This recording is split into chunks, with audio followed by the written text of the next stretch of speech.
Welcome to your Daily 5 for Monday, September 15th, 2025.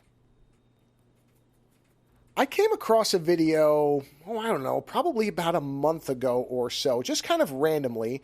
I was looking at, it was from some website, and I was looking at different things to read because I was kind of getting in between books and I didn't have a bunch of things lined up. I like to have 2 or 3 books ready to read on the next, whenever I finish the current one, and I want to have kind of a varied selection. So I was looking around and I was kind of looking at, authors that you may not have heard about or have been avoiding, that type of thing, just to see if anything popped out. And one of the videos I found that was covering this type of topic mentioned Hunter S. Thompson. And I thought, that's interesting.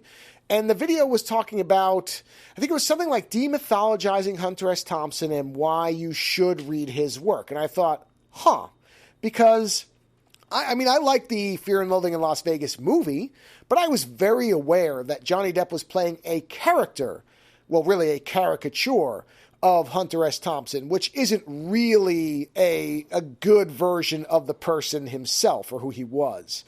And, I kind of had read a little bit about him and I went, this is not my type of person necessarily. Some things I liked that he said, there were others that I didn't care all that much for. So I kind of just avoided his work in general. Like I said, enjoyed the movie, but I knew the movie wasn't reality. Some people seem to mix those two things up and think that Johnny Depp was playing the actual Hunter S. Thompson, which is not the case. It's an exaggerated version of a facet of the person. So I did not mean to make that rhyme. So anyway, I watched this video. It was relatively short. It was about 12 minutes long, I want to say, or something like that. I can't find it again, of course. But the creator made a good argument for why you should separate the author's work from the author himself, which is a valid point to make in many cases. And I thought, I'm going to try reading Fear and Loathing in Las Vegas. I was always kind of curious how accurate the movie was to the book, how many things it really had to exaggerate, which, to the credit of the book, it didn't have to exaggerate much. That is a pretty good adaptation of what's on the page to what's on the screen, with, of course, Terry Gilliam's little visual flares here and there. But I read that and I was like, I enjoyed that book. Let me try one more. Because that one, I was sort of biased towards that one because I liked the movie anyway, so I wanted to read something I didn't have any association with. So I went from that to Fear and Loathing on the Campaign Trail 72, which really blew my socks off. And I couldn't figure out, when I first read Fear and Loathing, the first one, I thought that the reason I liked it was mostly due to me liking the movie. But then when I read the second book, I really engaged more with it. One, because I think it really does demonstrate how much of American politics is cyclical, so there was that aspect.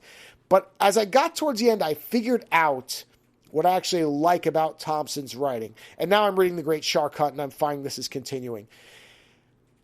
Now, this is all perception, so let me make it very clear when I say this. But Thompson's writing is probably the best I've ever read in terms of making you feel like what you're reading is an unfiltered version of what was between the author's ears when they started to bring it out onto the page. Now, again, I say perception. I'm using the word feel because, of course, like anything, there was editing.